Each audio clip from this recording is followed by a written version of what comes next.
what it takes to come alive. It's the way I'm feeling, I just can't deny. But I gotta let it go.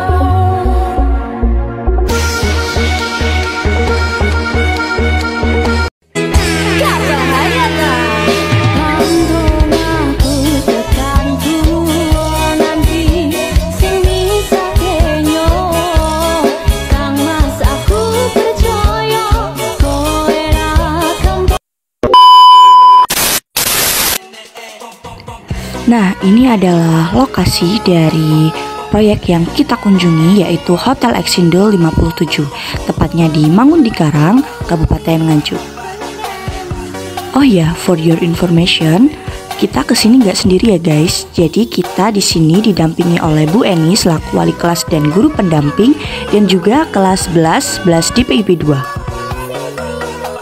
Nah, dan setelah briefing dan doa sebelum memulai kegiatan, kita langsung dipandu untuk memasuki Taman Exindul 57.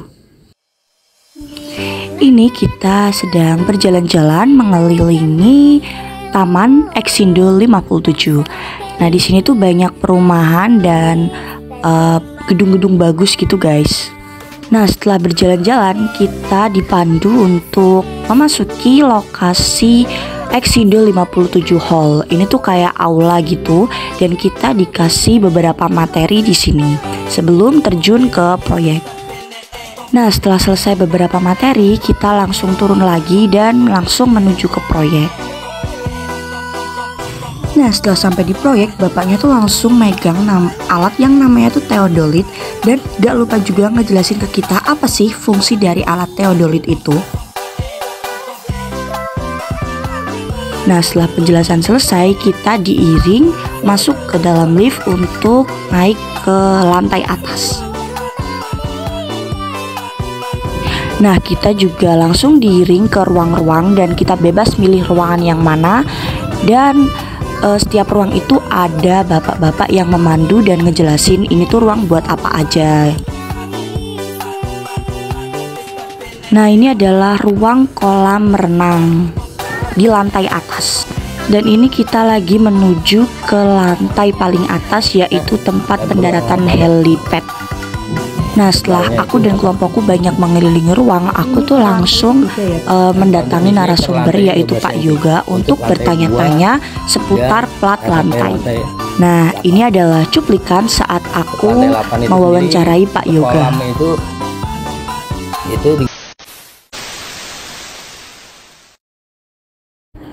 Halo teman-teman, jadi di sini aku bakal mempresentasikan hasil kunjungan proyekku dan teman-teman di Hotel Exindul 57, tepatnya di Jalan Mangun di Karang, Kabupaten Nganjuk.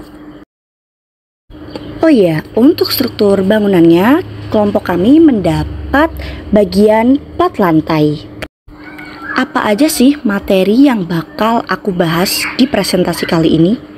Nah, materi yang akan aku bahas meliputi yang pertama ada keselamatan kerja pekerjaan plat lantai, yang kedua ada penentu tebal plat lantai, yang ketiga ada alat yang dipersiapkan sebelum pengecoran lantai, yang keempat ada hal yang dipersiapkan sebelum pengecoran lantai, yang kelima ada mutu beton yang digunakan, dan yang terakhir adalah cara mengatasi plat lantai yang rusak. Nah, sebelum masuk ke materi, aku bakal ngejelasin ke kalian apa sih plat lantai itu. Jadi, plat lantai adalah lantai yang tidak terletak di atas tanah langsung. Merupakan lantai tingkat pembatas antara tingkat yang satu dengan tingkat yang lain. Fungsi daripada plat lantai adalah yang pertama sebagai pemisah antara ruang atas dan ruang bawah, sebagai tempat berpijak penghuni di atas lantai atas, dan yang terakhir dapat meredam suara dari ruang atas maupun dari ruang bawah. Nah, udah pada tahu kan? Langsung aja ke materinya yuk. Nah, memasuki materi yang pertama adalah keselamatan kerja pekerjaan plat lantai. Ini ada beberapa langkah untuk menjaga keselamatan saat kerja. Yang pertama ada penggunaan perlengkapan keselamatan seperti helm, sepatu kerja tahan air, sarung tangan, pelindung mata, celana panjang, dan rompi. Yang kedua, harus mempersiapkan fisik dan fisik juga harus terkontrol.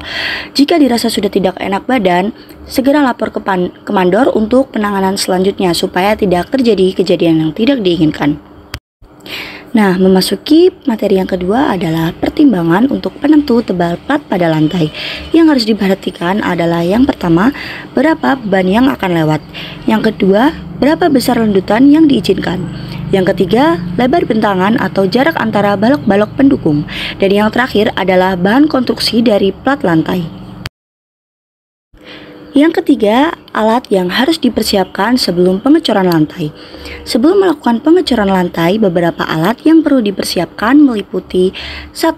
Beton, 2. Cetakan atau backcasting, 3. Paku, 4. Alat ukur, 5. Alat pencampur beton, dan terakhir alat pelapis.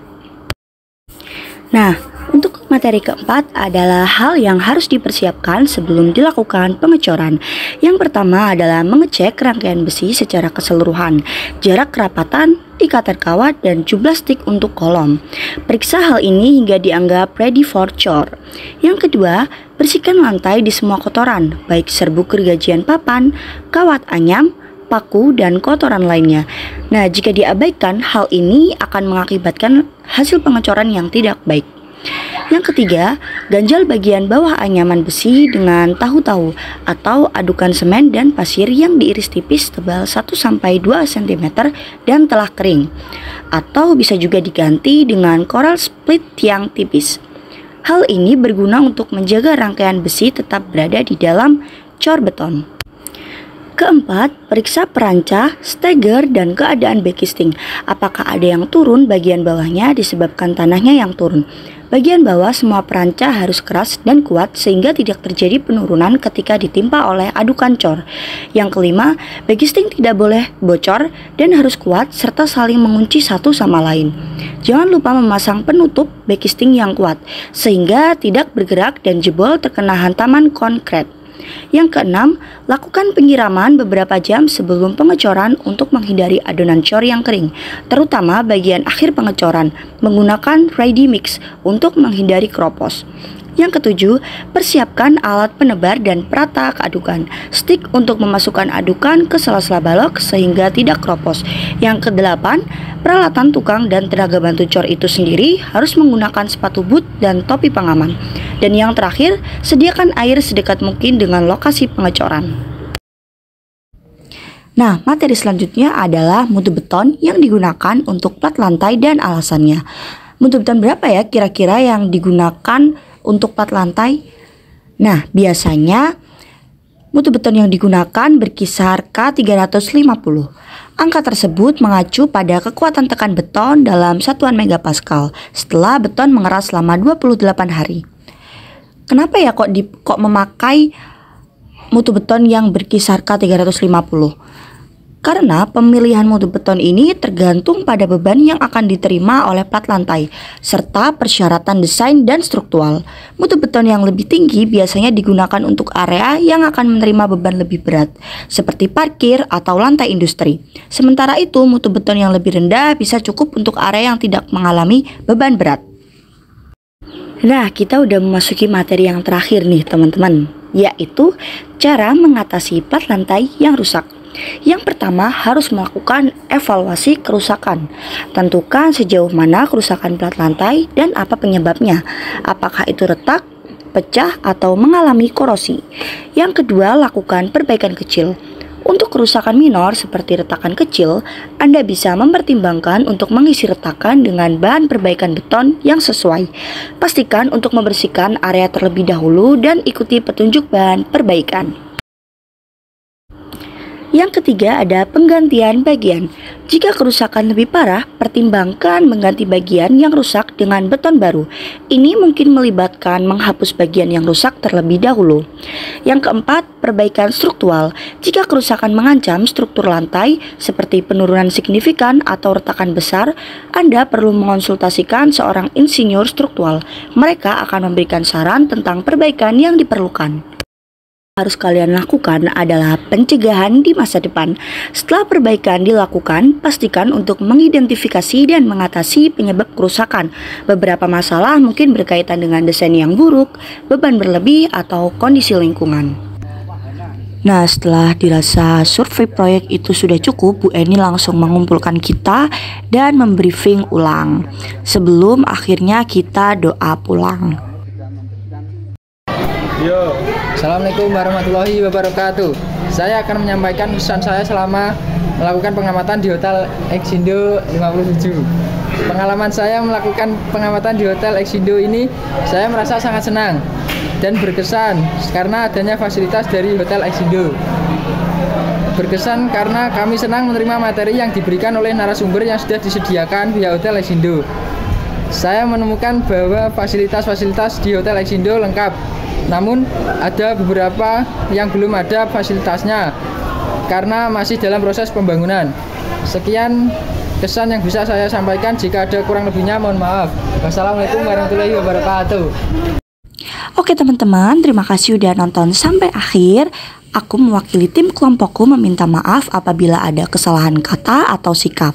Sampai jumpa di vlog selanjutnya. Bye-bye.